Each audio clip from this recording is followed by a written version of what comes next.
Good morning to everyone. Today we are going to start another unit with energy in advanced mechatronics. We are going to see about hydrogen fuel cell vehicle. So this graph shows distance traveled per person per year to per capita GDP in 1985. So the sales of vehicles increased due to economic growth. So this graph, from this graph, we can infer that the sales of the electronic vehicles, the sales of the automobiles, be it electronic or IC engines, with the GDP growth, the sales and the distance travel increases. So what percentages energy is, so 72% of energy,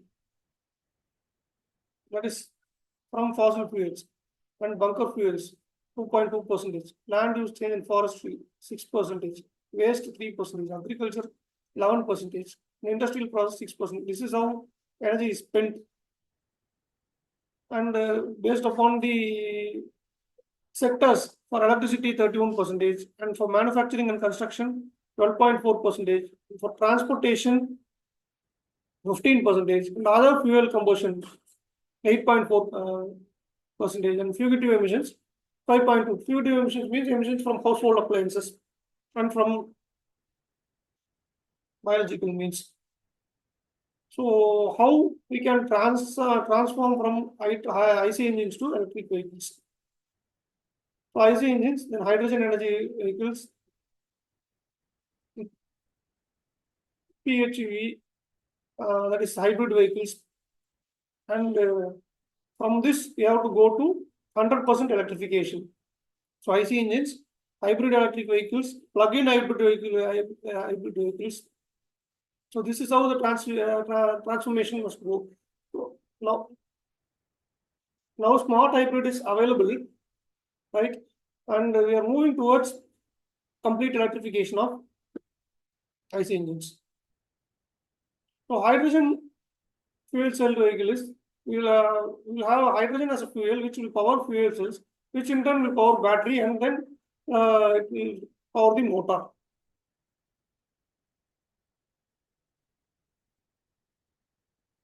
So EV stocks by thousands, that is 500 means 500,000, 5 lakhs over the years from 2007 to 2016. The color shows the countries. For instance, red color shows the United States. So in 2010, they have started producing EVs from this, as far as this graph is concerned.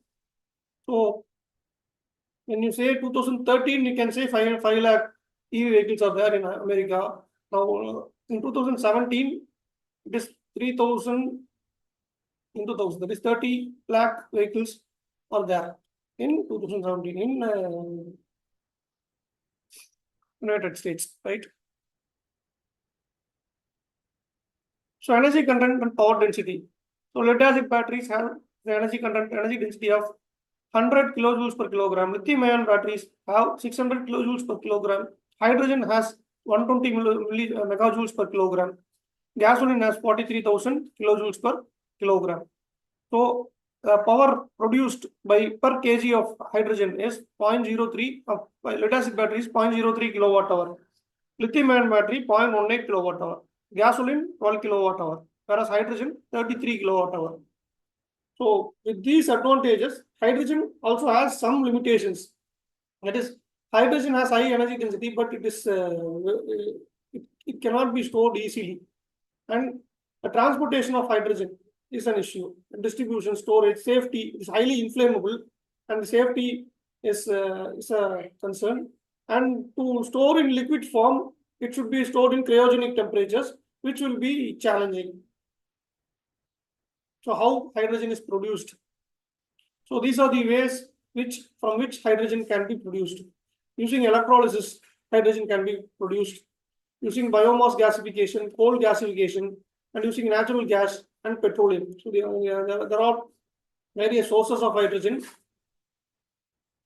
Steam reforming requires significant amount of hydrogen heat to generate steam, which allows extraction of hydrogen from natural gas. So hydrogen production through steam reformation produces pollution as it involves natural gas. With pure hydrogen as input, fuel cells are 60% efficient at converting stored energy in hydrogen to electricity. So electrolysis is a simple process which split hydrogen and oxygen in the water. So water is H2O, we all know that. And splitting of hydrogen and oxygen using electricity is called as electrolysis. So there is a proton exchange membrane which allows extraction of hydrogen from water using proton exchange membrane that allows only protons to flow through it. The filter splits of hydrogen and oxygen process currently is around 80% efficient, making it significantly more efficient than straight-up electrolysis. So this proton exchange membrane is applied in the, which is called as fuel cells.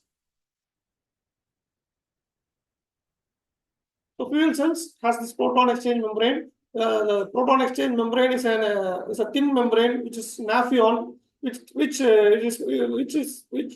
amounts to about 70% cost of the fuel cells. So primarily, hydrogen is a carrier, not a source of energy. Hydrogen is required to be transported to refueling station for hydrogen cars. So the transportation, storage of hydrogen and in filling station in whatever things is a challenging task, and it is not as easy as we think. How hydrogen is transported? Safely transported through pipelines for decades with or without optimal system. Hydrogen pipelining costs about 2 to 3 times of normal natural gas transportation per unit distance. Cryogenically compressing hydrogen to liquid and supercooling it down to minus 250 degrees Celsius. The amount of energy required to supercool and process hydrogen is 40% efficient loss in present technologies. And compression of hydrogen in 790 atm. 790 atm means 790 atmosphere. 790 into 1 into 10 power 5 Newton per meter square. The most realistic optimization of efficiency is cost of transport. It can be stored in cylinders. So you can see hydrogen cylinders, right? Still consumes 13% of energy contained in hydrogen. So this storage process and compression process consumes 13% of energy contained in hydrogen.